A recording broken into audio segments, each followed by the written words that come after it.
Ndakatarisa kudenga mtsotsi pamatama ose. Social media imoba ndinoswera ndichiona kuti nyaya dzacho dziri kufamba sei. Nenditorimo muzukuru nenditorimo ndiona. So chiterera muzukuru kana wanga usati wasubscribe anditi ndinokurudzira kuti usubscribe pachannel penyu wazukuru anditi panapa mushapenyu wazukuru. Alright, nemuzukuru wangu akati ndofanira kupota ndichimomhoresa so makadi yenyu wazukuru.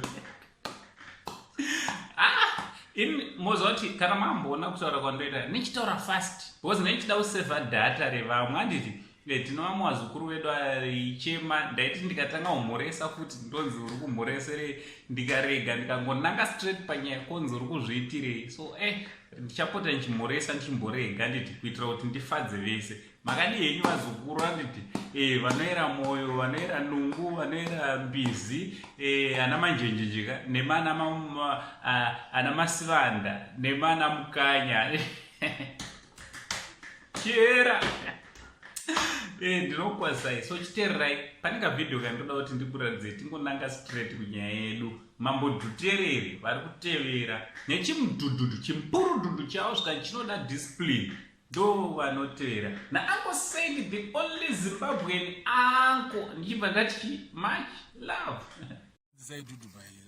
kototombopesana katakarova heti yekawasaki usikaziva kuti ndimambo waiwaratidze pana iyi ndokimda hachinetsacho but unoona kuti chinhu ichi manje hachiti dzungu ndo chinodzidzisa discipline. Ukangoita dzungu chete hausvike kwauri kuenda.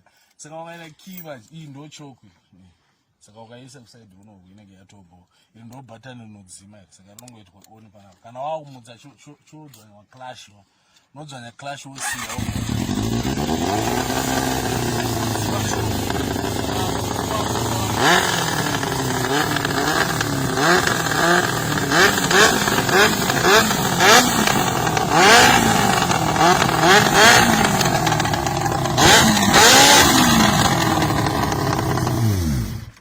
achinetse vanhu unoona kuti magiya acho ari kusaidi kunoku ino clash mabreki pane mamwe mabreki ari kumakumbo futi but unoona chinhu wani chandodida dhudhubike manje unodzidzisa discipline.